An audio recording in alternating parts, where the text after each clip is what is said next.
Okay, તો હવે start કરીએ.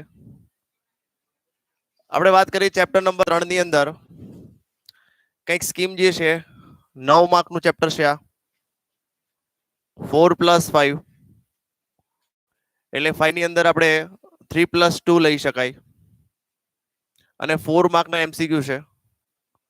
જ્યારે 5 માર્કની થિયરી છે.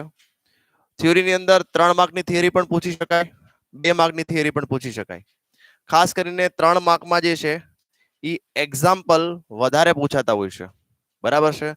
તો ઇલ્યુસ્ટ્રેશન કે પછી એક્સરસાઇઝના સમ ઉદાહરણો 1 બાય 1 જે મને લાગે છે કે ભાઈ આ પૂછાય એવા છે ટ્રાય કરીએ.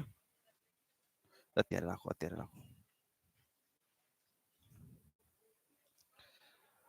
તો શરૂઆત કરીએ ઉદાહરણ નંબર 3 થી. હવે ભણવા માટે બધા રેડી થઈ જાઓ, વાતો બંધ. એક ઇલેક્ટ્રિક ટોસ્ટરમાં ગરમ કરવા માટે નિક્રોમ તારનો ઉપયોગ થાય છે. જ્યારે તેમાંથી અવગણીય પ્રવાહ પસાર કરવામાં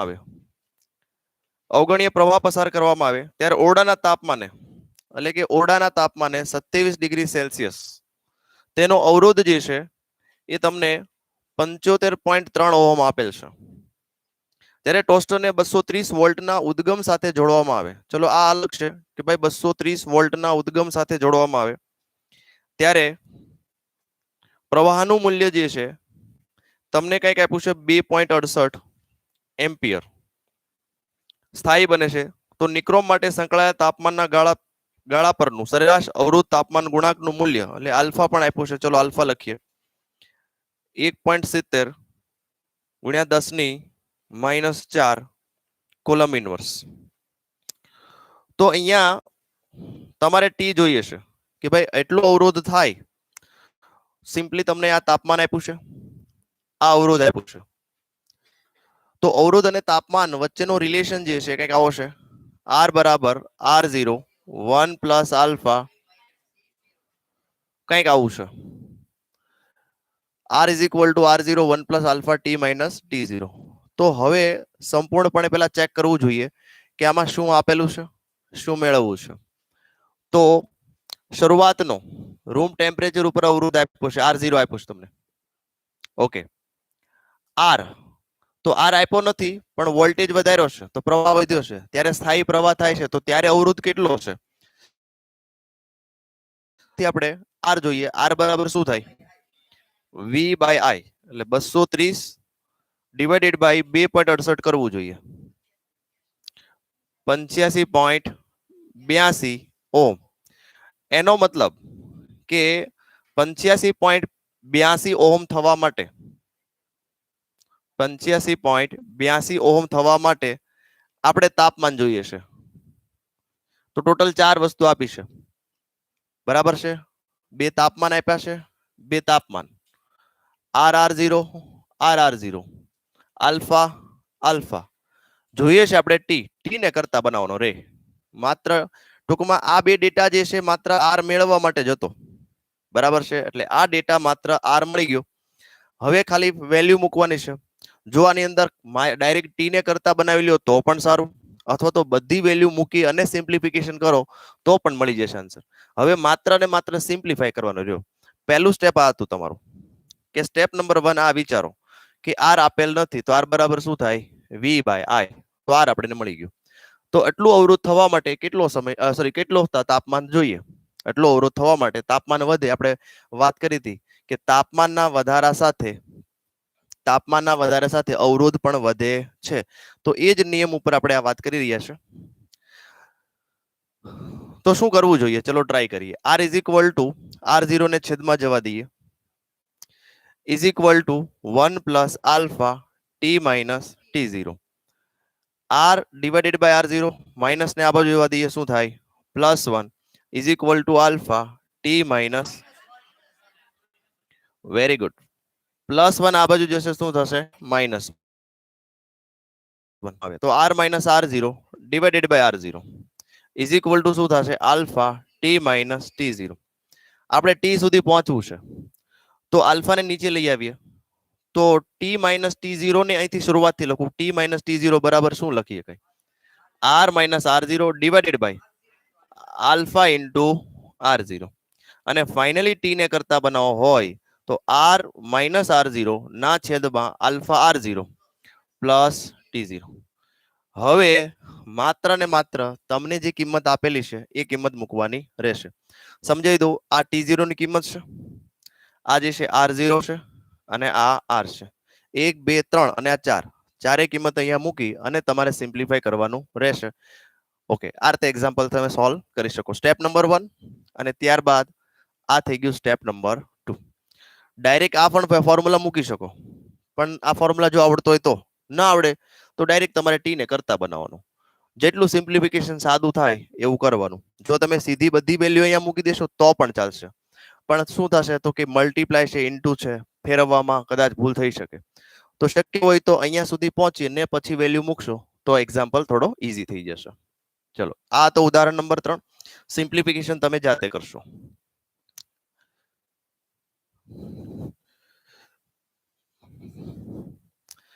ઉદાહરણ નંબર 3 પછી ઉદાહરણ પહેલો ગણવો છે. પહેલો પૂછાય એવો છે નહીં, પણ ટ્રાય કરીએ. ચલો, ઉદાહરણ નંબર પહેલો પણ તમને કરાવું. ચલો, ઉદાહરણ નંબર પહેલો જોઈ લઈએ કે 1.5 એમ્પિયર પ્રવાહનું વહન કરતા પ્રવાહ આપ્યો છે. જો આ લખવાની સિસ્ટમ પણ જોવી જોઈએ કે રકમ વાંચતા જવાની, રકમની અંદર જે પણ ડેટા હોય એ ડેટા તમારે મેન્શન કરતો જવાનું, બરાબર છે. પછી જે અનનોન ડેટા છે એના ક્વેશ્ચન માર્કમાં લખો. 1.5 એમ્પિયર નું પ્રવાહ, ઓકે, 1.0 into 10⁻⁷ મીટર સ્ક્વેર એટલે એરિયા જશે, ક્ષેત્રફળ ધરાવતા એક તારમાંથી વહન પામતા ઇલેક્ટ્રોન માટે સરેરાશ ડ્રિફ્ટ વેગ મેળવો. વીડી જોઈએ છે આપણે. એવું ધારો કે કોપરના પરમાણુ લગભગ 1, તો અહીંયા આગળ ખાસ યાદ રાખો આ વાત થાય છે કોપર, બરાબર છે. જે તાર જે છે કેનો બનેલો છે? કોપરનો બનેલો છે. કોપરની ઘનતા તમને આપી છે ભાઈ. કોપરની ઘનતા 9 × 10⁻³ કિલોગ્રામ પ્રતિ મીટર ઘન આપી છે અને તેનો પરમાણુ દળાંક જે છે Z આપ્યો છે 63.5 U, આવું કંઈક આપ્યું છે. ઓકે, તો સૌ પ્રથમ આપણે અહીંયા જોઈએ છે કે સરેરાશ ડ્રિફ્ટ ઝડપ મેળવો વીડી. તો વીડી નો ફોર્મ્યુલા શું છે આપણી પાસે? ના આવડે, બરાબર છે. તો પહેલા આપણે એ સોલ્વ કરવાનો પ્રયત્ન કરીએ. I બરાબર એક જ ફોર્મ્યુલા છે, NaVd. ના આવડે, I is equal to ના આવડે. એમાંથી જો આપણે વીડી ને કરતા બનાવીએ તો I ડિવાઇડેડ બાય શું આવશે? NaE. હવે જોઈએ કે શું તમને બધું આપ્યું છે? પ્રવાહ, હા સર આપ્યો છે. Area, yes. Electric charge 1.6 × 10⁻⁹. શું નથી આપ્યું? n. ઇલેક્ટ્રોનની સંખ્યા આપી નથી. તો આપણે જોવું પડશે કે n ની સંખ્યા કેવી રીતે મેળવવી. તો હકીકતમાં સ્ટેપ નંબર 1 જે છે, આ તો લખ્યું પછી ખબર પડી કે n નથી આપ્યો, બરાબર, એટલે n મેળવવો પડે. તો n કેવી રીતે મળે? તો કઈ ધાતુ છે? કોપર. કેટલા પરમાણુ છે? Z છે. ચલો, કેવી રીતે મેળવી શકાય કેવું જોઈએ? 63.5 ગ્રામની અંદર કેટલા અણુ હોય? 10⁻23. તો 1 મીટર ક્યુબમાં કેટલા હશે? એટલે લખીએ 9 × 10⁻³ નહીં, પણ 10 ની શું આવે અહીંયા? 6 ગ્રામ લેવું પડશે ને. આ કિલોગ્રામ છે, ખાસ યાદ રાખજો. અહીંયા ભૂલ થવાની શક્યતા મેક્સિમમ છે. ઉપર ગ્રામ લખ્યું છે, નીચે પણ ગ્રામ હોવું જોઈએ. આ તમે લીધો છે કે કિલોગ્રામ છે, તો ને ગ્રામમાં ફેરો તો કેની જગ્યાએ 10⁻³ મૂકો. 10⁻³ 10⁻³ ટોટલ કેટલી થઈ ગઈ? 10�6 થઈ ગઈ. તો n મેળવો. તો હવે n ને કરતા બનાવો તો 6.023 × 10⁻23 × 9 × 10�6 અને ડિવાઇડેડમાં આવશે 63.5. જરૂરી નથી આનું કેલ્ક્યુલેશન કરો, કેલ્ક્યુલેશન વન ટાઈમ જ કરાય. એની વેલ્યુ એ મેળવવાની જરૂર નથી, ડાયરેક્ટ આમાં વેલ્યુ મૂકી દો. પ્રવાહ, ચલો પ્રવાહ જે છે 1.5 n 6.023 × 10⁻23 9 × 10�6. છેદનો છેદ ક્યાં લેવાનો? અંશમાં. 63.5. ક્ષેત્રફળ આપ્યું છે તમને. એક લખવાની જરૂર નથી. 10⁻7 અને 1.6 into 10⁻19 કેલ્ક્યુલેટર થી સોલ્વ કરી શકો તો અહીંયા આગળ તમને મળી જશે 1.1 into 10⁻³ મીટર પ્રતિ સેકન્ડ. બરાબર સાંભળો, અહીંયા ફોર્મ્યુલા જ હતું, I બરાબર ના આવડે બરાબર, પણ એન નહોતો આપ્યો એટલે એન આપણે જોયું. શરૂઆત જો અહીંયા આગળ ફેરફાર કરી નાખે, કોપરની જગ્યાએ ઝીંક લઈ લે, એલ્યુમિનિયમ લઈ લે, તો આ એટલો ફેરફાર થાય અહીંયા ખાલી, અને ઘનતામાં ફેરફાર થાય બરાબર, એટલે એન ચેન્જ થઈ જાય. ઓકે, તો ઉદાહરણ નંબર 1 નો ઉદાહરણ એ હતો. હવે આમાં બી પણ આપ્યો છે, બી પણ જોઈ લઈએ સાથે સાથે. ચલો, બી તમને એવું આપ્યું છે કે જો તાપમાન 300 કેલ્વિન હોય, સમજીએ બી કેવી રીતે છે. સ્ટેપ 1 એ પૂરું થઈ ગયું. બી વાંચીએ. ઉપરોક્ત મળેલ ડ્રીપ ઝડપને સામાન્ય તાપમાને કોપર પરમાણુની ઉષ્મીય ઝડપ મેળવો. તો ઉષ્મીય ઝડપ જ જોઈએ છે આપણે, વી જોઈએ છે, ઉષ્મીય ઝડપ મેળવો. પણ યાદ રાખો આ ઉષ્મીય ઝડપ છે.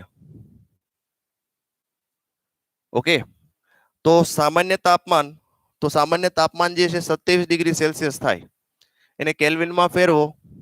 આવું કાંઈ આપ્યું નથી, ખાલી સામાન્ય તાપમાન કીધું છે. તો ઓરડાનું તાપમાન 27 સેલ્સિયસ લેવું અને 27 વત્તા 273 ટોટલ કેટલું થશે? 300 કેલ્વિન.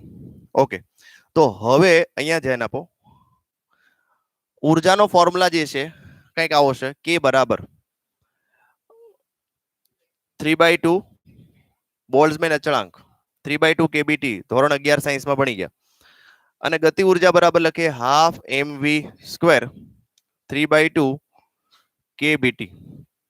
આમાં 2 કેન્સલ કરી દઈએ, v² ને કરતા બનાવીએ તો 3 કેબીટી ડિવાઇડેડ બાય શું આવશે? પણ આપણે સરેરાશ લેવું છે એટલે ખાલી રાઉન્ડ ઓફ લેવું છે, એટલે આ 3 જે છે આનો ઇગ્નોર કરશું આપણે. શું કરીશું આપણે? ઇગ્નોર કરીએ તો v બરાબર, હા એમ નો થાય વાત સાચી તારી, પણ ઓલરેડી ટેક્સ્ટ બુકમાં કરેલું છે બરાબર છે, અને text book is our Gita. ન જ કરી શકાય. શા માટે ઇગ્નોર કરવું? ઓલો એક્ઝેક્ટ આન્સર આવે, આ સરેરાશ આન્સર આવે, બાકી કાંઈ ફેર પડશે નહીં. રાઉન્ડ ઓફમાં આપણે જોઈએ છે. રાઉન્ડ ઓફ એટલે જે કહેવાય ને કે પાછળની ઘાત જે છે ને એની જ્યારે મતલબ છે, આગળ શું આવે છે એને મતલબ નથી. એટલા માટે 3 ને ઇગ્નોર કરેલું છે. કદાચ તમે 3 ને ઇગ્નોર ન કરો તો પણ તમારો આન્સર ખોટો પડી શકે નહીં. પહેલી વાત, 3 ને ઇગ્નોર નથી કરતા તો રાઉન્ડ તો બરાબર જ આવે છે તમારે. એવું જરૂરી નથી ટેક્સ્ટ બુક પ્રમાણે આન્સર આવે તો જ બરાબર. ઓકે, અહીંયા 3 ને ઇગ્નોર કર્યું છે, સમજાવું તમને, આમાં પણ ડિટેલ સમજાવું, આપણી પાસે સમય નથી છતાં ટ્રાય કરીએ. એક્સ એક્સિસ, વાય એક્સિસ અને ઝેડ એક્સિસ તમે DOF આવું ભણ્યા છો, ડિગ્રી ઓફ ફ્રીડમ. તો degree of freedom x axis ની 1/2 હોય, વાય ની 1/2 હોય અને ઝેડ ની 1/2 હોય. જ્યારે આ ત્રણેય મળે ત્યારે એ 3/2 થાય. 1/2 પ્લસ 1/2 એટલે 1, હજી એક 1/2 એટલે દોઢ, ત્યારે 3/2 થાય. એટલે તો અહીંયા આગળ જો મારે 1/2 લખવું હોય તો આવું કહી શકાય, માત્ર એક પરિમાણમાં ગતિ કરવા માટે.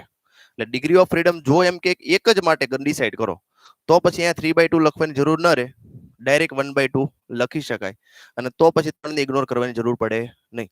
પણ અહીંયા આગળ એવું કઈ વર્ણન આપ્યું નથી, છતાં પણ 3 ને કાઢી મૂક્યું છે. Is that clear? સમજાણું? 1/2 લખી શકાય, એમાં પર્ટિક્યુલર નોર્મ્સ કન્ડિશન્સ લખેલી હોય, ભાઈ કોઈ એક પરિમાણમાં એક્સ, વાય અથવા તો ઝેડ. કાકાઉન્સમાં લખ્યું ડિગ્રી ઓફ ફ્રીડમ 1 લ્યો. ડિગ્રી ઓફ ફ્રીડમ કેટલું લ્યો? 1. મુક્તતા અંશ, ગુજરાતીમાં કહેવાય મુક્તતા અંશ. ચલો, તો હવે વર્ગમૂળની અંદર તમારે કેબીટી ડિવાઇડેડ બાય એમ લેવાનું છે. હવે અહીંયા મેઇન વસ્તુ છે સ્મોલ એમ. એમ છે શું? એમ નો મતલબ શું? દળ. પણ કોનું દળ છે? કોપરના અણુનું દળ છે. બરાબર છે, કોપરના અણુનું દળ છે. જો અહીંયા પણ વેલ્યુ મૂકવામાં બહુ ખાસ ધ્યાન રાખશો. ચલો, આ તો મેં તમને સમજાવ્યું. 3 ખાસ યાદ રાખજો, 3 અહીંયા કાઢવાનો છે જો ટેક્સ્ટ બુક પ્રમાણે આન્સર લાવો હોય તો. હવે v બરાબર અહીંયા આગળ કેબી એટલે 1.38 ગુણ્યા 10 ની -23, તાપમાન 300. ચલો, આ બધું બરાબર છે, પણ સ્મોલ એમ બરાબર શું લેવાનું એ જોવાનું છે. સ્મોલ એમ એક અણુનું દળ જોઈએ છે આપણે, કુલ દળ ડિવાઇડેડ બાય એવોગેડ્રો. બરાબર છે, ડિવાઇડેડ બાય એવોગેડ્રો. એટલે કેપિટલ એમ ડિવાઇડેડ બાય શું આવશે? એને, કેપિટલ એમ ડિવાઇડેડ બાય એને. તો અહીંયા આગળ કેપિટલ એમ ડિવાઇડેડ બાય એને. ચલો કેપિટલ એમ કેટલું છે આપણી પાસે જોવું જોઈએ. હા 63.5 ગુણ્યા 10⁻³ આર્યું કિલોગ્રામમાં લેવાનું. એટલે એમ ની જગ્યાએ લેવાનું તમારે 63.5 ગુણ્યા 10⁻³ ગ્રામમાં હતું ને કિલોગ્રામમાં લીધું. એને શું થાય 6.023 ગુણ્યા 10 આનું સોલ્યુશન કરી અને વી મેળવશો. આ મેળવશો એટલે તમને મળી જશે લગભગ 200 આવે છે આન્સર. કેટલો આવે છે? હા 200 મીટર પ્રતિ સેકન્ડ એપ્રોક્સિમેટ. આનો આન્સર 200 મીટર પ્રતિ સેકન્ડ આન્સર આવે છે. જો આ એક્ઝામ્પલ પૂછાય તો તમારે આમાં મેં વાત કરી એમ એક 3 ને ઇગ્નોર કરવાનું રહેશે જો એક્ઝેક્ટ 200 લાવવો હોય તો. નહીતર કાચો 200 ભાગ્યા 3 ન લ્યો તો 200 ભાગ્યા 3 નો થાય કારણ કે 3 નું વર્ગમૂળ થવાનું છે. એટલે સમથિંગ અડધો જવાબ આવે. 200 ની જગ્યાએ 100 સમથિંગ જવાબ આવે. હા ના ના ના ના ના ટોટલ દળ કોઈ પણ એકનું દળ જોઈએ છે મારી પાસે. ટોટલ સાંભળો હું તમને એક બહુ સિમ્પલ એક લોજિક સમજાવું. ધારો કે એક ચોકલેટનો ડબ્બો છે આપણી પાસે. આનો વજન 500 ગ્રામ છે. બરાબર છે 500 ગ્રામ વજન છે એટલે ટોટલ દળ થઈ ગયું. અને આમાં ચોકલેટની સંખ્યા 100 હોય નંબર ઓફ ચોકલેટ. શું કર્યું તમે તો કે દળ ભાગ્યા શું કર્યું નંબર ઓફ ચોકલેટ. એ જ વસ્તુ કરી આપણે કે ટોટલ દળ ભાગ્યા નંબર ઓફ ચોકલેટ એક મોલમાં રહેલા ઇલેક્ટ્રોનની સંખ્યા અણુની સંખ્યા. એ જ વસ્તુ કરી. આ સિમ્પલ લોજિક. બરાબર છે. કન્ફ્યુઝન થાય તમને કે આવું કેમ પણ તમે સિમ્પલ લોજિક સમજો. તમારે દળ જોઈએ છે એક પર્ટિક્યુલર એકનું દળ જોઈએ છે તો દળ ભાગ્યા સંખ્યા. બરાબર.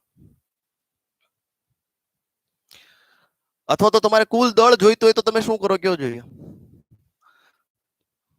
ધારો કે એક ચોકલેટનો ડબ્બો છે એનું દળ ટોટલ આપણે જોઈએ છે તો નંબર ઓફ ચોકલેટ બરાબર નંબર ઓફ ચોકલેટ અને કોઈ પણ એકનું દળ એમ જ થાય ને. એટલે કેપિટલ એમ મળે તો સ્મોલ એમ ને કરતા બનાવો શું થાય. રેડી. તમે બે રીતે યાદ રાખી શકો તમને જેમ યાદ રહે. ચોકલેટનો ડબ્બો યાદ કરી લેવાનો ભૂલાઈ જાય તો. એ તો ભૂલાય જ નહીં. હમણાં વેલેન્ટાઇન ગયો.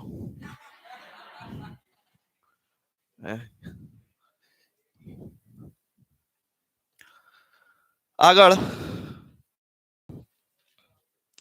ચલો ચોથો સમ અને એક સેકન્ડ ચોથો સમ જે છે એ r બરાબર r0 1 plus alpha t minus t0 બરાબર છે. પાંચમો સમ લઈએ ઉદાહરણનો પાંચમો.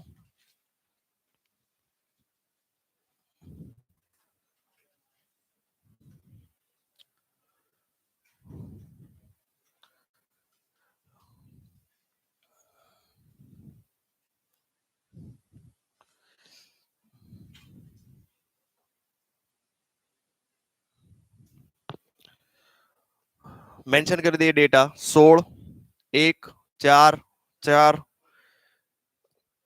12 અને 6. ચલો જોઈએ કેવી રીતે સોલ્વ કરવું. આમાંથી પ્રવાહ અર્થે જાય છે તો તમને માંગ્યું શું એ જોઈ લઈએ કે આકૃતિમાં દર્શાવ્યા મુજબ 1 ઓહમનો આંતરિક અવરોધ ધરાવતી 16 વોલ્ટની બેટરી અવરોધોનું નેટવર્ક જોડેલ છે. નેટવર્કનો સમતુલ્ય અવરોધ મેળવો. તો પેલા સમતુલ્ય અવરોધની વાત કરીએ. સમતુલ્ય અવરોધ એટલે બેટરીનો આંતરિક અવરોધ ગણતરીમાં આવે નહીં. આનો આર ઇક્વિવેલન્ટ 4 4 બરાબર છે 4 4 2 12 6 2 નો થાય ને. ઉપર ગુણાકાર નીચે સરવાળો 12 6 72 4 એનો મતલબ આનો થશે 4. પણ ડાયરેક્ટ આ રીતે લખવું નહીં. 3 માર્ક માટે પ્રશ્ન પૂછાય. 4 ઓહમ અને 4 ઓહમ સમાંતરમાં છે. ઓકે તો સમાંતરમાં હોય ઉપર ગુણાકાર નીચે સરવાળો કરીને 2 લઈ આવવાનું. પછી લખવાનું 12 અને 6 સમાંતરમાં છે એનું પણ તમે 4 લઈ આવો. પછી ત્યાં આ બીજું સ્ટેપ થઈ ગયું. પહેલું સ્ટેપ આ બીજું સ્ટેપ આ. ત્રીજા સ્ટેપની અંદર પહેલા સ્ટેપમાં આપણે લખ્યું 2 ઓહમ બીજા સ્ટેપમાં લખ્યું 4 ત્રીજા સ્ટેપમાં લખવાનું તમારે આ 2 1 અને 4 કેમાં છે શ્રેણીમાં. એટલે 2 એટલે ટોટલ આર ઇક્વિવેલન્ટ તમને શું મળી જશે 2 + 1 + 4 તો આ એ સોલ્વ થઈ ગયું. જો તમને આર ઇક્વિવેલન્ટ પૂછાય તો આર ઇક્વિવેલન્ટ તમે પહેલા આ રીતે ફાઇન્ડ કરવાનું. હવે જોઈએ શું પૂછ્યું છે આગળ. દરેક અવરોધમાંથી વહેતો પ્રવાહ મેળવો. તો ચલો બી ની વાત કરીએ તો પ્રવાહ જોઈએ છે I બરાબર ફોર્મ્યુલા શું થાય V બાય આર, પરંતુ બેટરીનો પણ આંતરિક અવરોધ છે અને આપણે સ્મોલ આર કહી દઈએ તો V plus R plus small R. R equivalent તો છે જ, સાથે સાથે આખી સર્કિટમાં આ રેઝિસ્ટન્સ પણ છે. તો વોલ્ટેજ કેટલો છે 16, 7 પ્લસ 1 16 ભાગ્યા 8 એટલે આવશે 2 એમ્પિયર. ખાસ કરીને પાછળ એકમો લખતા જવા. 2 એમ્પિયર થઈ ગયું. ઓકે, હવે પણ બધાના પૂછ્યું છે, હજી તો આપણે ખાલી I મેળ્યો. તો હવે આ I જાય છે આપણે જોઈએ અને I1 કહી દઈએ, I2 કહી દઈએ. તો I1 બંનેમાં સરખો સરખો જશે કારણ કે 4 4 છે, એટલે I1 ની અંદર 2 ભાગ્યા શું થશે 2. તો આપણે આમ લખીએ I1 is equal to I2 is equal to 2/2 1 ampere. ચલો આનું પતી ગયું. આ બંને ભેગા થઈને પાછો અહીંયા I બની જશે. હવે આમાં વેલ્યુ ચેન્જ કરી દઈએ અને I3 કહી દઈએ, I4 કહી દઈએ. તો ઉપર 12 છે, નીચે 6 છે. તો એના માટે આપણે બીજી વ્યવસ્થા કરવી પડશે. જોઈએ I3 બરાબર, તો I3 બરાબર I ના છેદમાં R1 પ્લસ R2 લખશો. મારે જોઈએ છે ઉપરમાં રેઝિસ્ટર, તો નીચે રેઝિસ્ટર લખવાનો R2, અથવા તો ડાયરેક્ટ વેલ્યુ લખો તો પણ ચાલે કારણ કે R1 R2 કઈ લખ્યું નથી એટલા માટે. ચલો મૂળ પ્રવાહ કેટલો છે આ 2 એમ્પિયર, તો લખીએ 2. 12 ને 6 નીચે 12 પ્લસ 6 જોઈએ છે ઉપર, તો નીચેનો રેઝિસ્ટન્સ લખો 6. તો 2 6 ભાગ્યા 12 ને 6 2/3 એમ્પિયર. અને I4 જોઈતો હોય તો સેમ ટુ સેમ નીચે 12 પ્લસ 6 જ આવશે પણ ઉપર શું આવશે 12, એટલે 2 6 ડિવાઇડેડ બાય 18.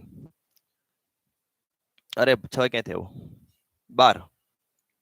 ચલો તો અહીંયા શું આવશે બોલો 9 દુ 18, અહીંયા આવશે 6, 12 બાય હજી હાલશે હા 3 દુ 6, 3 તેરી 9 એટલે 4/3 થઈ જશે. તો 4/3 એમ્પિયર. તો બધા પ્રવાહો મળી ગયા. ચલો બી સોલ્વ થઈ ગયું. હવે સી ની વાત. VAB, VBC અને VCD વોલ્ટેજ મેળવો. એટલે ધારો કે આ રીતે તમને આપેલા છે A B C, અહીંયા છે, અહીંયા C છે, અહીંયા છે. ઓકે, C અને આ D. તો વોલ્ટેજ જોઈએ છે. વોલ્ટેજ કેટલો થવો જોઈએ 16 જ થઈ જવો જોઈએ. બરાબર છે, કારણ નહીં 16 નહીં થશે કારણ આંતરિક અવરોધનો કપાઈ જાય ને, આંતરિક અવરોધનો વોલ્ટેજ કપાય. ચલો ટ્રાય કરીએ. પહેલા આની વાત કરીએ આપણે. આની વાત કરીએ તો મારે VAB લખવું છે. વોલ્ટેજનો ફોર્મ્યુલા શું થાય IR થાય. હા સર IR. તો પ્રવાહ જાય છે I, આનો ટોટલ રેઝિસ્ટન્સ કેટલો છે 2, આનો સંયુક્ત ગણવાનો. તો ટોટલ વોલ્ટેજ કેટલો થઈ ગયો 4 વોલ્ટ થયો. ટોટલ વોલ્ટેજ કેટલો થઈ ગયો 4. હવે બીસી ની વાત કરીએ VBC. તો VBC ની અંદર 2 એમ્પિયર જ જાય છે IR. તો 2 એમ્પિયર કેટલો રેઝિસ્ટન્સ છે 1 એટલે 2 વોલ્ટ. ચલો હવે CD ની વાત કરીએ VCD. એમાં પણ IR 2 એમ્પિયર જ જાય છે પણ આનો સંયુક્ત કેટલો થતો 4. 4 દુને સરવાળો કરો 14 થયો. અહીંયા કેટલો છે તો કોને વાપર્યો આ, તો આનો વોલ્ટેજ કેટલો હશે 2 વોલ્ટ. આનો વોલ્ટેજ કેટલો હશે 2 વોલ્ટ. બરાબર છે. આંતરિક અવરોધનો પણ વોલ્ટેજ મેળવવાનો કીધો છે ને, નથી કીધો? કીધો હોય તો કરી શકાય કે ભાઈ ટોટલ 16 થવો જોઈએ પણ થયો કેટલો 14. તો 16 માંથી 14 બાદ કરો તો આનો વોલ્ટેજ તમને પૂછે કે ભાઈ આનો વોલ્ટેજ કેટલો થાય 2 વોલ્ટ થશે. તો આ એક્ઝામ્પલ બહુ મસ્ત હતો જેની અંદર બધી જ પ્રેક્ટિસ થઈ ગઈ.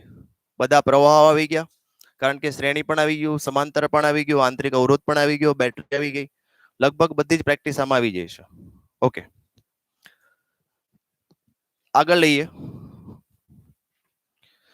ઉદાહરણ નંબર 5 પછી.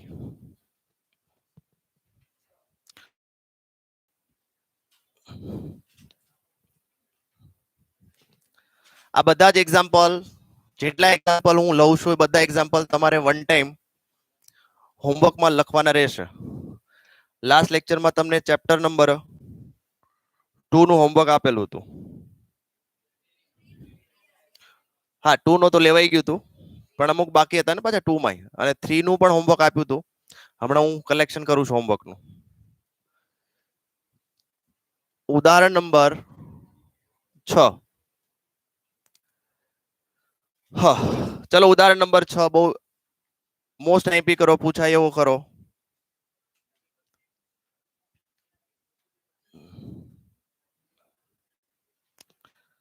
ચલો અહીંયાથી એક બેટરી જોડેલી છે આ રીતે. સરખા 12 અવરોધો છે. સાંભળો હવે, સરખા 12 અવરોધો છે. 12 અવરોધોને સમઘનના ફોર્મમાં જોડેલા છે. કયા ફોર્મમાં જોડ્યા છે? સમઘનના ફોર્મમાં. એટલે 1 2 3 4 5 6 7 8 9 10 11 ને 12. 12 આર છે, અને આ ખૂણો ને આ ખૂણો બેટરી સાથે જોડાયેલું છે. તમને એવું કીધું છે આનું સમતુલ્ય અવરોધ મેળવો. આનો સમતુલ્ય અવરોધ મેળવો. તો હવે અહીંયા આગળ પ્રવાહ તમે 6i લઈ શકો, અથવા તો 3i લઈ શકો, અને કા i લઈ શકો. બરાબર છે? જો તમે 6i લેશો તો આમાં 2 2 2, પછી 2 પાછો i આ રીતે થશે. થોડુંક સહેલું પડી જશે. 3i લેશો તો i પછી i/2 થઈ જશે બધા. અને ખાલી i લેશો તો પહેલા i/3 થઈ જશે. બરાબર? કારણ કે i જાઓ તો i ના 3 ભાગ પાડો તો શું થાય? i/3 i/3. સમજાણું? પછી આના 2 ભાગ પાડો એટલે i/6 થાય. ખ્યાલ આવ્યો? તો હવે ડિપેન્ડ્સ તમારે કેવી રીતે સોલ્વ કરવું છે. બરાબર છે? જરૂરી નથી ટેક્સ્ટ બુકમાં આપ્યું છે એ રીતે સોલ્વ કરી શકાય. 6i થી કરશો 6i તો 6 ના 3 ભાગ પાડો એટલે 2 2 2, પાછા 2 છે એના પાછા 2 ભાગ પાડો i તો આ 6i થી થઈ શકે. ચલો આપણા મટીરીયલ ની અંદર મેં કેવી રીતે લીધું છે? 3i થી લીધું છે. આપણે 3i થી જ પાડીએ. ગમે રીતે પાડી શકાય, જરૂરી નથી. તો 3i થી પાડીએ આપણે આ રીતે. તો 3i માં શું થશે? i એક સાથે લખવાનો, એક પૂરું કરીને પછી નહીં. થઈ ગયા? હવે જો આ જ દેખાય તમને વચ્ચોવચ્ચ, તો i ના પાછા 2 ભાગ પાડો કેટલા થાય? i/2. હવે નીચે આવતા રહ્યો, અહીંથી જાય છે તો આ થશે i/2. પછી અહીંયા જાઓ, આ પણ થશે i/2. એટલું પૂરું કર્યા પછી ક્યાંય જોવાનું નહીં, પછી ડાયરેક્ટ અહીંયા પહોંચી જવાનું કે અહીંયા મને મળવો જોઈએ કેટલો? 3i ગયો તો 3i પાછો મળવો જોઈએ. તો 3i કેવી રીતે પાછો મળે? કે જ્યારે i અને i આવ્યો હોય તો જ પાછો મળે. નહીં તો પાછું અહીંયા ભેગું કરશો ને તો નહીં મજા આવે. એ કરતા આ રીતે બેટર કરો, થઈ જતું હોય. બરાબર છે? ધારો કે i જોઈએ છે તો જો i/2 ભેગા થી મળી ગયું, ઓટોમેટિક થઈ જતું હોય. એટલે મેજરમેન્ટ ટેકનિક શીખવાડીએ જ રાખવાની. પેલા 3i એના 3 ભાગ પાડો, પછી એક એક બ્રાન્ચે પહોંચી જાઓ, એના અડધા અડધા કરી દો, પછી અહીંનું કામ પૂરું. અહીંયા 3i લઈ લો. 3i લેવા માટે શું કરવાનું? તો કે 3i જોઈએ, પૂરું. હવે આપણે સમતુલ્ય અવરોધ મેળવવા માટે કોઈ પણ એક લૂપ પકડવાની છે. નામ પેલા આપી દઈએ, a b c d e f. નામ કોઈ પણ આપો, આ રીતે છે. અને આને આપણે x અને y દઈ દઈએ, એને ખોટું ન લાગે. બરાબર? બેટરી છે તો પ્લસ માઇનસ કરી દઈએ, અને એપ્સિલોન કહી દઈએ. 10 વોલ્ટ અત્યારે એપ્સિલોન રાખીએ, પછી 10 રાખીશું. હવે જોઈએ કોઈ પણ એક લૂપ પસંદ કરો, કોઈ પણ અન્ય લૂપ. આપણે બુકની અંદર બારોબાર લૂપ પસંદ કરીશ. તમે ગમે જો અહીંથી જોજો, અહીંથી શરૂ કરી અને બારોબાર લૂપ લ્યો તોય હાલે. અહીંથી શરૂ કરી અને આ લૂપ લ્યો, અહીંથી શરૂ કરી. ખ્યાલ આવે છે બોલું છે? અંદરની લૂપ, કોઈ પણ લૂપમાં આન્સર આવશે, જરૂરી નહીં. કોઈ પણ લૂપમાં આન્સર આવે. ચલો આપણે 12 થી લૂપમાં લઈએ. બરાબર છે? તો લખીએ લૂપ, શરૂઆત કરીએ d a e f y અને x અને d માટે કિર્ચોફનો વોલ્ટેજનો નિયમ લગાડતા.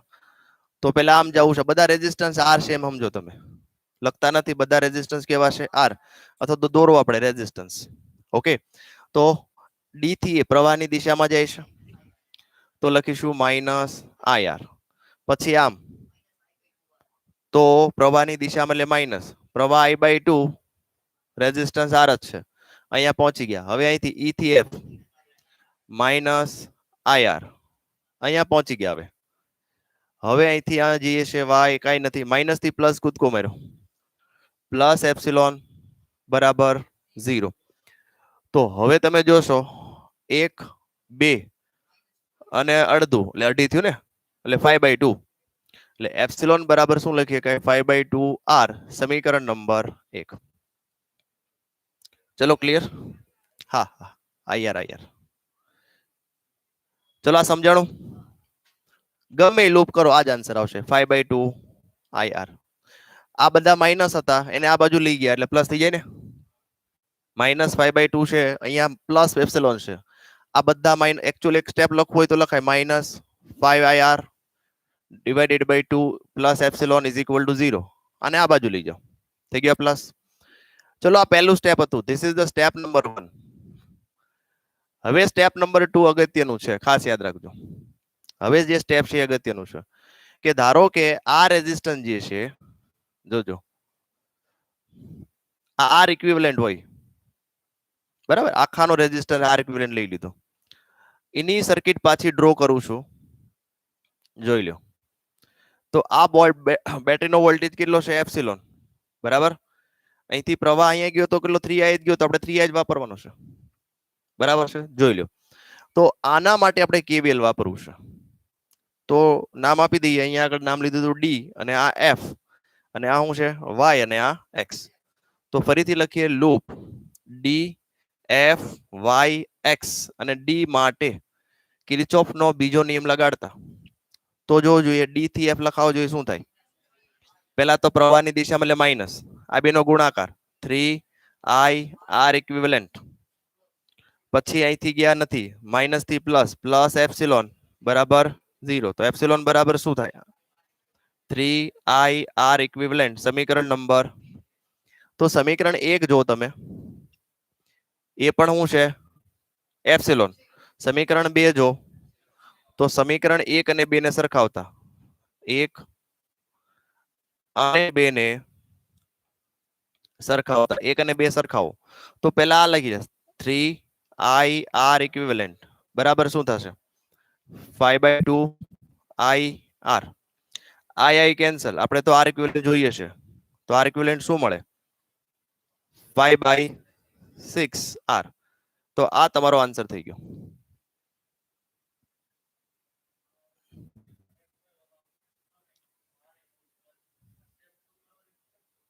Okay, step 2. હવે ખબર નથી કે આનો ટોટલ આર ઇક્વિવેલન્ટ શું છે. આર ઇક્વિવેલન્ટ કે આવ્યું જ નહીં આ સ્ટેપ ની અંદર. આ જે આર જે છે એ કોઈ પણ એકનો અવરોધ છે, સમજાણું? કેપિટલ આર જે છે એ કોઈ એક બ્રાન્ચ નો અવરોધ છે. આપણે સમતુલ્ય અવરોધ તો લેવો પડશે કે ધારો કે આનો સમતુલ્ય અહીંથી શરૂ કરીને આનો સમતુલ્ય અવરોધ, એટલે કે સમજો તમે આ જે છે આખો અવરોધ, આનો સમતુલ્ય અવરોધ આવો હોય. ખ્યાલ આવી ગયો સર્કિટ? આની સર્કિટ સમજાઈ ગઈ? એટલે આમાં 2 સ્ટેપ થી જ કામ થશે. કેટલા સ્ટેપ થી થશે? 2 સ્ટેપ. પહેલું સ્ટેપ તમને એપ્સિલોન આર વચ્ચેનો સંબંધ આપશે, એટલે બેટરી અને કોઈ પણ એક અવરોધ વચ્ચેનો. ઈ સંબંધ જે છે તમે આમાં ઉપયોગ કરી શકો, બરાબર છે. ડાયરેક્ટ આ સૂત્ર મારશો, ચલો ડાયરેક્ટ પહેલા સૂત્ર તમે આ મારી દીધું, શરૂઆત પહેલા સ્ટેપ અહીંથી શરૂઆત કરી, પણ તમને એપ્સિલોન તો તમને આર ઇક્વિવેલન્ટ મળશે જ નહીં. ખ્યાલ આવ્યો તમને? તો પ્રવાહ ખબર નથી આપણે તો કેપિટલ આર ના ફોર્મમાં જોઈએ છે. ધારો કે તમે સ્ટેપ નંબર 1 અહીંથી શરૂઆત કરો, આ મેં લખ્યું નથી, તો તમે આર ઇક્વિવેલન્ટ લખો. આર ઇક્વિવેલન્ટ શું લ્યું? Epsilon divided by 3I. તો કેપિટલ આર ની વેલ્યુ આવી નહીં. બેટરી આપી છે પણ પ્રવાહ નથી આપ્યો, તો પાછો પ્રવાહ આર તો જોશે જ, તો આર તો જોશે અહીંથી જ, બરાબર. તો આ એક્ઝામ્પલ ને 2 સ્ટેપમાં સોલ્વ કરી શકાય. અને પછી તમને જે કિંમત આપી છે એપ્સિલોન ને 10 વોલ્ટ મૂકો, વેલ્યુ મૂકશો એટલે આન્સર આવી જશે. મેઇન આ વસ્તુ છે. Is that clear? Okay.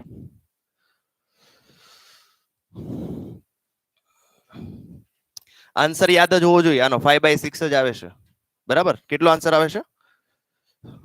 નહીં, બધા એક્ઝામ્પલ ના હવે લિસ્ટેડ છે, સમજો તમે. બેઠા બેઠા પૂછાય તો આન્સર તો યાદ હોવા જ જોઈએ તમને.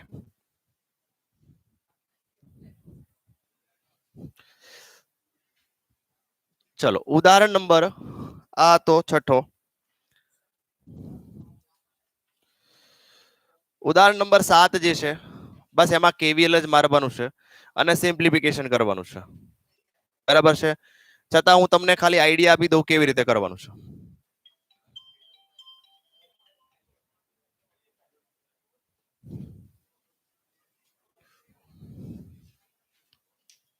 ઉદાહરણ નંબર 7, એમાં ખાલી આઈડિયા આપી દઉં તમને. જો બધું ડેટા આપેલો છે,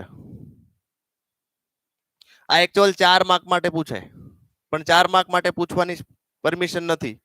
અકોર્ડિંગ ટુ આલ બ્લુપ્રિન્ટ પ્રમાણે આ 4 માર્ક માટે પૂછાય, બરાબર. કારણ કે આવા સમ સોલ્વ કરવા માટે એટલીસ્ટ તમારી પાસે 10 મિનિટ જોઈએ. 10 મિનિટ હોય તો જ તમે આ સમ જે છે એ પ્રોપરલી સોલ્વ કરી શકો. કારણ કે ફિઝિક્સ ઉપરાંત આની અંદર ઘણું બધું મેથેમેટિક્સ આવે છે. સમજ. હવે ખાસ કરીને તમને જે રીતે પ્રવાહ આપેલા છે બુકમાં એ જ રીતે દોરવા, કોઈ ફેરફાર નહીં કરવો. કારણ કે જો કઈ ફેરફાર કરશો તો આન્સર નહીં આવશે.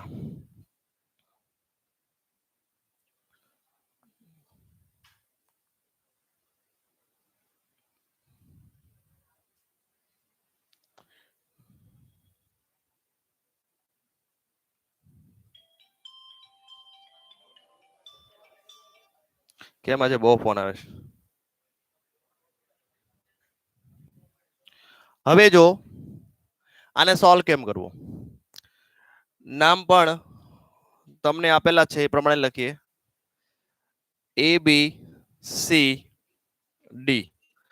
અને E આપ્યો છે. ચલો આને તમારે સોલ્વ કરવા માટે આને લૂપ નંબર 1 કહી દો. પહેલા આ લૂપ સોલ્વ કરો, બરાબર છે. આ લૂપ સોલ્વ કરવા માટે A થી B લઈએ તો લઈએ આપણે પહેલી લૂપ નંબર 1. પેલા અહીંથી અહીંયા જઈએ એટલે પ્રવાહની દિશામાં -4I2, પછી પ્રવાહની દિશામાં જ જવું છે -2. Very good. પછી C થી A પ્રવાહની દિશામાં પાછા I11 માઇનસ થી પ્લસ ગયા. સમીકરણ 1 આનું સિમ્પ્લિફાય કરવાનું જેટલું થાય એટલું. પછી લૂપ નંબર 2, તો લૂપ નંબર 2 અહીંથી શરૂઆત કરો. અહીંયા લખીએ લૂપ નંબર 2, તો પ્લસ થી -10 પ્રવાહની વિરુદ્ધ દિશામાં પ્લસ I11, પછી C થી D પ્રવાહની દિશામાં -2I2 plus I3 minus I1, પછી પ્રવાહની સામે +4 ઇઝ ઇક્વલ ટુ 0. સમીકરણ 2. અને છેલ્લી લૂપ ત્રીસરી લૂપ, તો ત્રીસરી લૂપની અંદર લૂપ 3 માં વાત કરીએ આપણે તો B થી શરૂઆત કરીએ. B થી અહીંથી -5, અહીંયા કાંઈ નથી. પ્રવાહની વિરુદ્ધ દિશામાં +2I2 plus I3 minus I1, હજી પ્રવાહની વિરુદ્ધ દિશામાં +2I2 plus I3 is equal to 0. આ મેઇન ફિઝિક્સ પૂરું થઈ ગયું. અહીંયા 3 સમીકરણો મળી ગયા. 3 સમીકરણો ઉપરથી મેથેમેટિક્સની અંદર તમારી પાસે સમીકરણો સોલ્વ કરો. ટૂંકમાં 2 સમીકરણો સોલ્વ કરીને એક બનાવો, આ 2 સમીકરણ સોલ્વ કરીને એક બનાવો, પછી પાછા 2, કારણ કે I1 I2 I3 3 variable unknown છે, x y z, અને નિશ્ચાયક થી પણ સોલ્વ કરી શકો, મેટ્રિસિસ થી પણ સોલ્વ કરી શકો. એટલે મેથેમેટિક્સ છે. હવે પછીનું જે છે એ બધું મેથેમેટિક્સ છે. યસ. આમાં રેઝિસ્ટન્સ ક્યાં દેખાય છે બેટા? વોલ્ટેજ કોનો મળે? જેમાં રેઝિસ્ટન્સ હોય એનો જ વોલ્ટેજ મળે, ખાલી વાયરનો વોલ્ટેજ હોય નહીં. આ એક્ઝામ્પલ 4 માર્ક માટે પૂછી શકે, બરાબર છે. ભલે બ્લુપ્રિન્ટ ની અંદર નથી, પણ તમારે એકાદ વખત આને સોલ્વ કરવો જોઈએ. તમે જોશો ટાઈમ નોટ કરીને આ સોલ્વ કરવા બેસો એટલે તમને ખ્યાલ આવે કે ખરેખર આ એક્ઝામ્પલ સોલ્વ કરવા માટે એટલીસ્ટ 10 મિનિટ થશે, કારણ કે એટલું સોલ્વ કરવામાં જ તમારે 3 મિનિટ થશે. હવે જે છે સાચું છે. કેલ્ક્યુલેશન, સમીકરણો જે મેથેમેટિક્સ ની અંદર આવે આ રીતે હોય, x + y + z = 0, આવા 3 વેરિયેબલ હોય, x અનનોન છે, y અનનોન છે, z અનનોન છે, એટલે લોપની રીતે સોલ્વ કરવાના. બરાબર છે. લાંબુ થશે પણ અઘરું બિલકુલ નથી, ખાલી તમારી લેન્થ જ વધશે. એક્ઝામ્પલ 2 પેજ 2.5 પેજ નો થઈ શકે. ચલો ત્યારબાદ વિસ્ટન બ્રિજ જે છે એ એના જેવો છે, સેમ ટુ સેમ, ખાલી તમારે કિર્ચોફ વોલ્ટેજનો નિયમ જ ઉપયોગ કરવાનો છે. એમાં પણ 3 લૂપ. ચલો એને પણ તમને સમજાવી દઉં કઈ રીતે 3 લૂપ લેશો. એ પણ 4 માર્ક માટે પ્રશ્ન પૂછી શકે. ઉદાહરણ નંબર 8, આ પણ તમને 4 માર્ક માટે પૂછી શકે. સમજી લઈએ.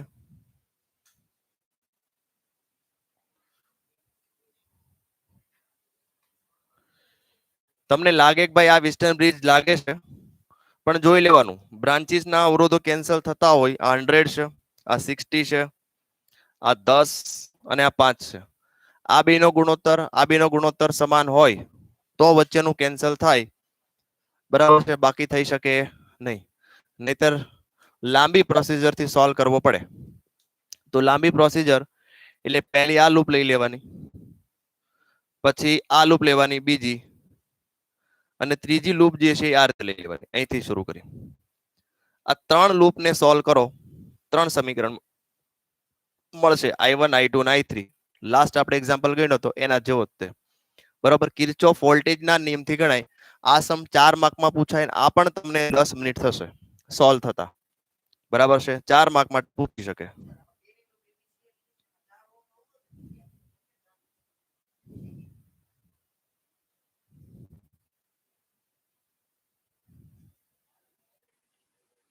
હા, પ્રિન્ટિંગ મિસ્ટેક હોઈ શકે.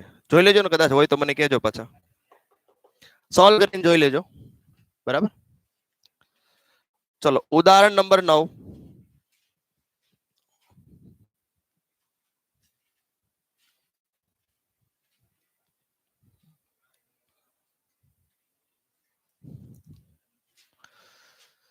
ઉદાહરણ નંબર 9 ની વાત કરીએ આપણે. સાંભળો. 1 મીટર બ્રિજ, 1 મીટર બ્રિજ, તો મીટર બ્રિજ જ્યારે પણ આવે એટલે મીટર બ્રિજ ડ્રો કરી લેવાનું.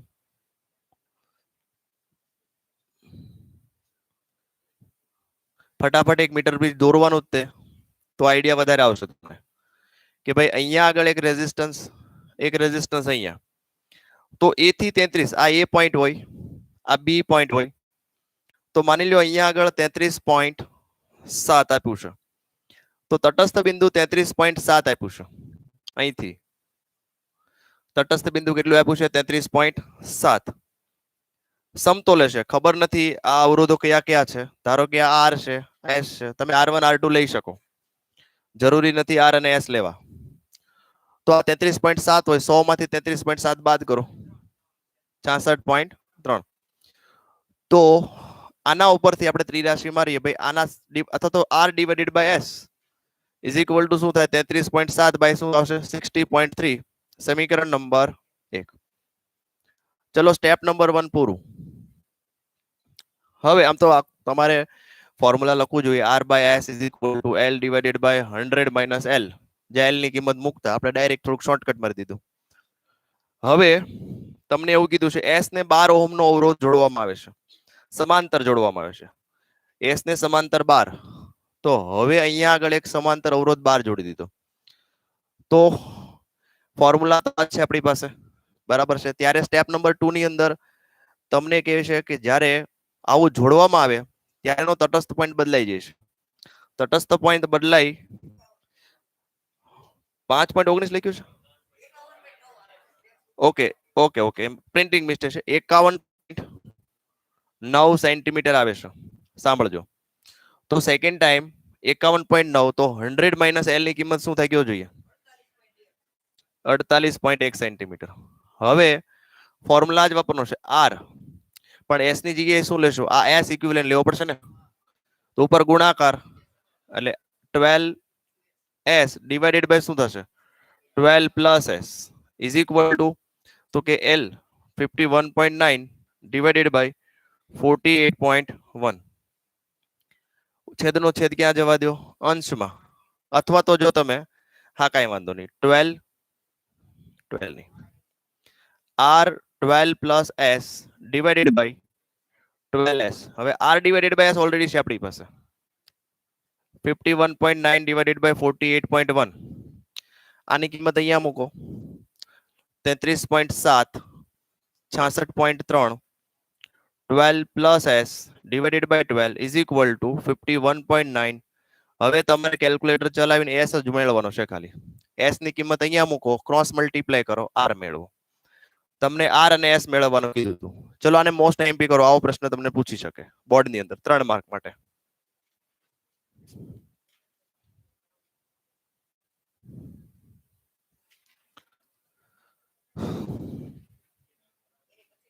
કરાવો કરાવો બધા કરાવો.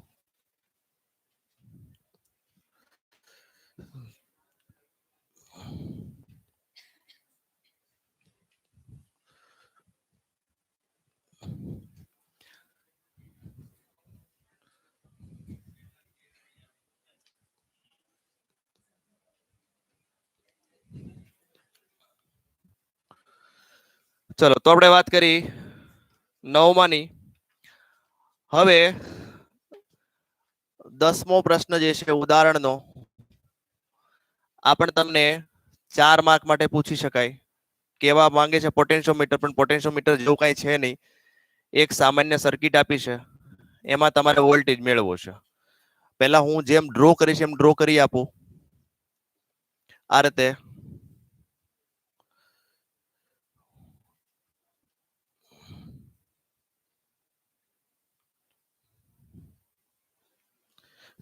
જેવી રીતે આપી છે એ રીતે ડ્રો કરી છે, પણ આને આપણે થોડીક અલગ રીતે ડ્રો કરીએ. બધાનું ધ્યાન અહીંયા. ચલો આ 20 વોલ્ટની બેટરી છે. આ બેટરી સાથે આના અડધો અડધ છે, એટલે એક રેઝિસ્ટર અહીંયા, એક રેઝિસ્ટન્સ અહીંયા, આ રીતે. અને આ આર અહીંયા આવશે. તો ઉપર જે છે તમને R0 લીધું છે કદાચ. તો આ શું થાય? R0/2. R0/2. તમને માત્ર એટલું કહેવામાં આવ્યું છે કે તમારે R વચ્ચેનો અવરોધ મેળવો. ઓકે, પોટેન્શિયોમીટર માંથી મળતો વોલ્ટેજ. એક સેકન્ડ, એ અને બી કીધું છે. ફરીથી વાંચી લઈએ આખો પ્રશ્ન. પોટેન્શિયોમીટર માંથી R ઓહમ નો અવરોધ પ્રવાહ ખેંચે છે. પોટેન્શિયોમીટર નો કુલ અવરોધ R0 ઓહમ છે. પોટેન્શિયોમીટરને V જેટલો વોલ્ટેજ લગાડવામાં આવે છે. જ્યારે સરકતી કળ એ પોટેન્શિયોમીટરના મધ્યમાં જોડેલ હોય તે સ્થિતિ માટે R ને સમાંતર વોલ્ટેજ V વોલ્ટેજ માટેનું સૂત્ર મેળવો. એનો મતલબ તમારે V1 જોઈએ છે, એટલે કે R1 જે છે, આ બે છેડા જે છે એની વચ્ચેનો વોલ્ટેજ જોઈએ છે. કેટલો જોઈએ છે? વોલ્ટેજ. કેવી રીતે મળે? તો કે પહેલા તમારે સમતુલ્ય રેઝિસ્ટન્સ મેળવવો પડે. પહેલા સમતુલ્ય મેળવો, પછી પ્રવાહ મેળવો, અને પ્રવાહ એનો ગુણાકાર કરો, વોલ્ટેજ મળી જાય. તો સમતુલ્ય રેઝિસ્ટન્સ મેળવવા માટે પહેલા આ સમાંતરમાં છે, તો સમાંતર મેં સોલ્વ કરો. બરાબર છે, ઉપર ગુણાકાર નીચે સરવાળો. ચલો સમજીએ. એક રેઝિસ્ટન્સ આ થઈ ગયો, એક રેઝિસ્ટન્સ આ થઈ ગયો. આ R0/2 થયો, અને આ શું થશે બોલો જોઈએ? ઉપર ગુણાકાર એટલે R1 કહી દઈએ આને. બોલો શું થશે? R0/2 into R divided by શું આવશે? R0/2 plus R. આ રીતે થશે R1. હવે આ બંને કેમાં આવશે? શ્રેણીમાં. તો આપણે લખીએ R ઇક્વિવેલન્ટ બરાબર. આ બંને શ્રેણીમાં છે, એટલે ખાલી આપણે સિમ્પલ લખીએ R1. નહીં, એટલું બધું લાંબુ નહીં લખતા. R1 પ્લસ R0/2 બરાબર છે. તો આ R ઇક્વિવેલન્ટ મળ્યું તમને. હવે તમને એવું કહેવામાં આવે છે ભાઈ આનો વોલ્ટેજ જોઈએ છે, ખાલી આનો વોલ્ટેજ. તો V1 બરાબર શું થાય? IR1. તો પેલા I જોશે આપણે. તો I મેળવીએ તો I બરાબર શું થાય? V upon R equivalent. Voltage તો V જ આપ્યો છે, એના છેદમાં આવશે R1 plus R0/2. R equivalent. તો V1 બરાબર શું થાય? I R1 થાય ને. I ની જગ્યાએ શું લખશો? V divided by R1 plus R0/2, અને અહીંયા R1. હવે જ્યાં જ્યાં R1 છે જો તમે ત્યાં શું લખવાનું? આટલું મોટું લખવાનું છે. આને સિમ્પ્લિફિકેશન કરશો એટલે આરામથી આન્સર આવી જશે. બરાબર છે. બધું એક સાથે મૂકશો તો નહીં પ્રોબ્લેમ, ઘણું બધું સિમ્પ્લિફાઈ કરવું પડશે. એના બદલે લાસ્ટમાં સિમ્પ્લિફાઈ કરો. અહીંયા સિમ્પ્લિફાઈ કરશો તો બહુ મોટો આન્સર સિમ્પ્લિફાઈ કરતો જવો પડશે લાસ્ટ સુધી. એના બદલે અહીંયા R1 ને R0/2 શ્રેણીમાં લઈ લીધા. હવે લાસ્ટ ખાલી સિમ્પ્લિફાય કરવાનું જ બાકી રહ્યું. બરાબર, લસા લઈને. ઓકે, કન્સેપ્ટ સમજશો તો ઈઝી થઈ જશે. ચલો, ટેક્સ્ટ બુક ના એક્સરસાઇઝ સમ જે છે ઇલ્યુસ્ટ્રેશન ની સાપેક્ષે નાના સમ છે. બરાબર છે, જેવી રીતે ચેપ્ટર નંબર 2 માં હતા, છતાં આપણે જોઈએ છે કેટલા વાગ્યા